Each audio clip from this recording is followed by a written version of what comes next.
بسم اللہ الرحمن الرحیم۔ ڈیئر اسٹوڈنٹس، السلام علیکم ورحمۃ اللہ وبرکاتہ۔ کیسے ہیں آپ سب؟ اللہ سے دعا ہے کہ وہ آپ کو آسانیاں عطا فرمائے اور آپ کو آسانیاں بانٹنے کا شرف نصیب فرمائے، اور اس ماہ مبارک کے صدقے میں آپ کی سب پریشانیاں دور فرمائے، آمین۔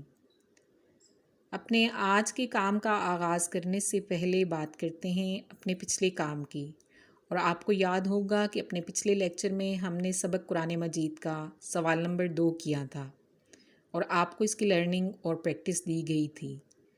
امید ہے آپ نے ڈائری اچھی طرح تیار کی ہوگی۔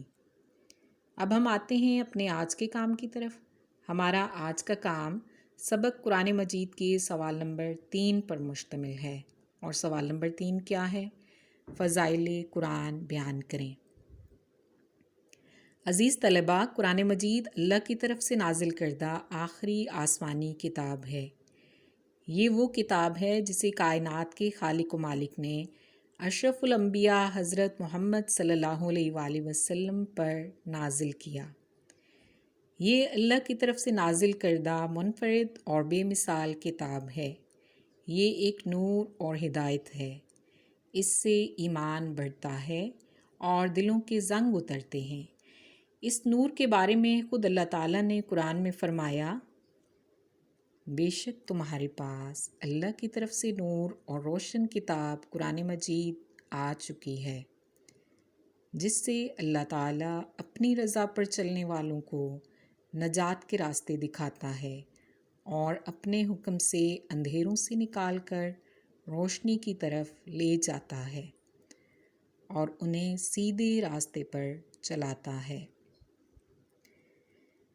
اس آیت مبارکہ میں قرآن کریم کو نور کہا گیا ہے، اور اس پر چلنے والے اندھیروں سے نکل کر روشنی کی طرف آ جاتے ہیں اور سیدھے راستے پر چلتے ہیں۔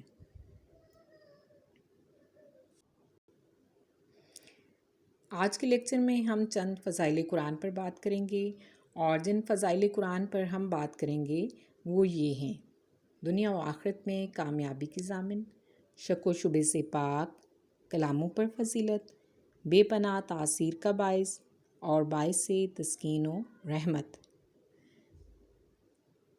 قرآن کریم دنیا اور آخرت میں کامیابی کی ضامن ہے۔ جو لوگ قرآن کو مضبوطی سے تھامتے ہیں، یہ ان افراد کو کامیابی کی ضمانت دیتا ہے۔ اللہ تعالیٰ ان کو سربلندی عطا کرتا ہے۔ وہ دنیا میں بھی عزت حاصل کرتے ہیں اور آخرت میں بھی انشاءاللہ جنت میں داخل ہوں گے۔ اور جو لوگ قرآن کی تعلیمات سے دور ہوتے ہیں اور اپنی زندگیاں اپنی مرضی سے بسر کرتے ہیں، تو ایسوں کا مقدر کیا ہے؟ تو ایسوں کا مقدر ذلت و خواری ہے۔ آپ صلی اللہ علیہ وآلہ وسلم نے فرمایا، اللہ تعالیٰ بہت سی قوموں کو اس قرآن کی وجہ سے سربلندی عطا فرمائے گا، اور بہت سی دوسری قوموں کو اس سے غفلت کی وجہ سے گرا دے گا۔ یعنی قرآن کریم پر عمل دنیا اور آخرت میں کامیابی کا ضامن ہے۔ قرآن کریم ایک ایسی کتاب ہے جو شک و شبے سے پاک ہے۔ اس بات کی گواہی خود قرآن کریم نے دی ہے۔ ذالک الکتاب لا ریب فیہ، یہ وہ کتاب ہے جس میں کوئی شک نہیں۔ قرآن کریم کی تعلیمات شک و شبے سے پاک ہیں۔ اس میں جو کچھ بیان ہوا وہ یقینی علم اور حقیقت کی بنیاد پر مبنی ہے، اور اس پر کسی قسم کا شک نہیں کیا جا سکتا۔ پیارے بچوں، قرآن کریم کو تمام کلاموں پر فضیلت حاصل ہے۔ کیوں حاصل ہے؟ کیونکہ یہ اللہ کا کلام ہے۔ یہ اللہ کا اپنے بندوں کے نام پیغام ہے۔ اسے تمام کلاموں اور پیغاموں پر فضیلت حاصل ہے۔ اس بات کی گواہی آپ صلی اللہ علیہ وآلہ وسلم نے دی، اور آپ صلی اللہ علیہ وآلہ وسلم نے فرمایا، اللہ کے کلام قرآن کو سب کلاموں پر ایسی فضیلت حاصل ہے جیسی کہ خود اللہ تعالیٰ کو فضیلت حاصل ہے اپنی مخلوق پر۔ قرآن کریم بے پناہ تاثیر کا باعث ہے۔ یہ اس کی تعلیمات دل کی گہرائیوں پر اثر کرتی ہیں۔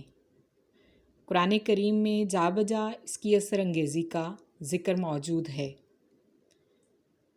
ایک جگہ پر یہ فرمایا گیا ہے، اگر ہم یہ قرآن کسی پہاڑ پر نازل کرتے تو تم دیکھتے کہ خدا کے خوف سے ریزہ ریزہ ہو جاتا۔ یعنی نہ صرف یہ کہ انسانوں پر بلکہ کائنات کی اور اشیاء پر بھی قرآن کریم کا بے پناہ اثر ہے، اور پہاڑ جو دیکھنے میں انتہائی مضبوطی رکھتے ہیں، اگر قرآن ان پر نازل ہوتا تو وہ ریت کے ذروں میں تبدیل ہو جاتے۔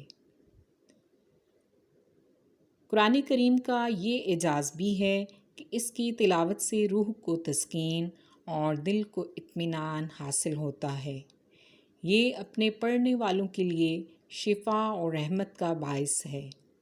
اس کی تلاوت کرنے والے روحانی اور جسمانی بیماریوں سے محفوظ رہتے ہیں۔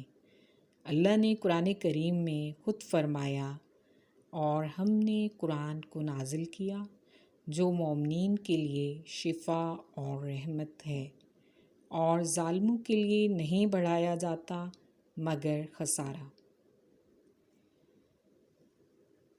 قرآن کریم اللہ تعالیٰ کی طرف سے نازل کردہ بہت عظیم کتاب ہے، اور اس کی تلاوت اجر و ثواب کا باعث ہے۔ اس کے ہر حرف پر نیکی ملتی ہے، اور نہ صرف ایک نیکی بلکہ ایک حرف پڑھنے پر 10 نیکیاں ملتی ہیں۔ حضرت عبداللہ بن مسعود سے روایت ہے کہ رسول صلی اللہ علیہ وآلہ وسلم نے فرمایا، جو شخص قرآن کا ایک حرف پڑھے اس کے لیے ایک نیکی ہے، اور ہر نیکی 10 نیکیوں کے برابر ہے۔ میں یہ نہیں کہتا کہ الف لام میم ایک حرف ہے، بلکہ الف ایک حرف ہے، لام ایک حرف ہے اور میم ایک حرف ہے، یعنی ان 3 حروف کی ادائیگی پر 30 نیکیاں ملتی ہیں۔ قرآن کریم کی تلاوت اجر و ثواب کا باعث تو ہے ہی، لیکن اصل مقصد کیا ہے؟ اصل مقصد یہ ہے کہ قرآن پر عمل کیا جائے۔ اس پر عمل دنیا اور آخرت کی کامیابیوں اور سعادتوں کا باعث ہے۔ آخر میں اللہ سے دعا ہے کہ وہ اس نور کو ہمارے سینوں میں بسا دے،